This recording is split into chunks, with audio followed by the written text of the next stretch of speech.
Bonjour à tous et à toutes, bienvenue à ce numéro de bulletin d'information sur la radio-télévision Fadris pour ce lundi 7 avril 2025. Le taux de référence calculé par la BRH pour ce lundi est de 130,47 gouttes pour $1 américain.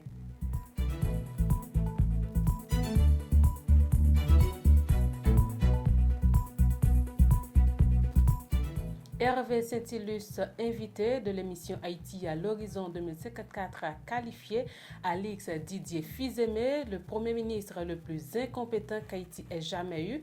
L'ancien secrétaire d'État à l'alphabétisation a déclaré que ce dernier manquait de discours structuré et de la posture d'un véritable chef d'État. Il a également affirmé être prêt à envoyer de l'argent, des fonds et des munitions aux Gonaïves pour contrer l'avancée des bandits du groupe Vivre ensemble dans la ville.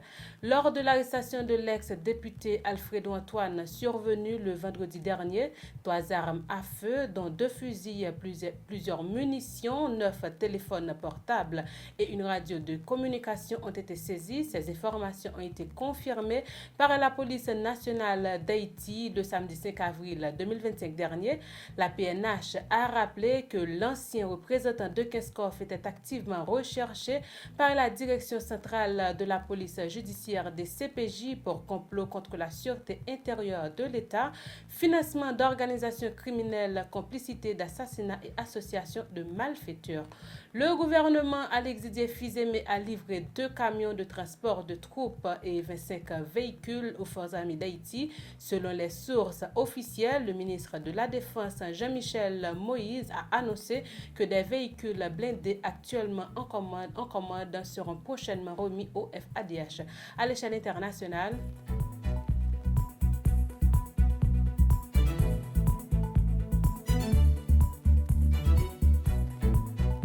hier dimanche 6 avril, le Rassemblement national a organisé une manifestation à Paris pour dénoncer la condamnation de sa leader Marine Le Pen, frappée d'inéligibilité pour détournement de fonds publics. C'est une décision politique, a-t-elle martelé, assurant qu'elle ne lâchera plus rien. Le président équatorien Daniel Noboa, en pleine campagne électorale, a sollicité l'aide de la compagnie de sécurité américaine Blackwater dans la lutte contre la criminalité. Eric Di, fondateur de l'entreprise et ancien navicile, a même participé samedi à une opération à Guayaquil et a conduit à l'arrestation de 68 individus. Il a par ailleurs appelé les Équatoriens à soutenir Daniel Noboa face à la candidate de gauche Luisa González lors du second tour des élections présidentielles. Le président dominicain Luis Abinader a annoncé dimanche 6 avril le déploiement de 1500 militaires supplémentaires dans les zones frontalières. Il a également proposé une réforme des règles encadrant les marchés binationaux, une dominicanisation des emplois ainsi qu'une augmentation de 25% des salaires dans les zones franches et de 30% dans le secteur touristique. Par ailleurs, il a évoqué des projets de mécanisation dans les secteurs de l'agriculture et de la construction visant à réduire la dépendance à la main-d'œuvre étrangère. Ici prend fin ce bulletin d'information, madame, monsieur, sur la radio-télévision Fadris. Pour la présentation, c'était Forcy Muriel au micro. Au revoir.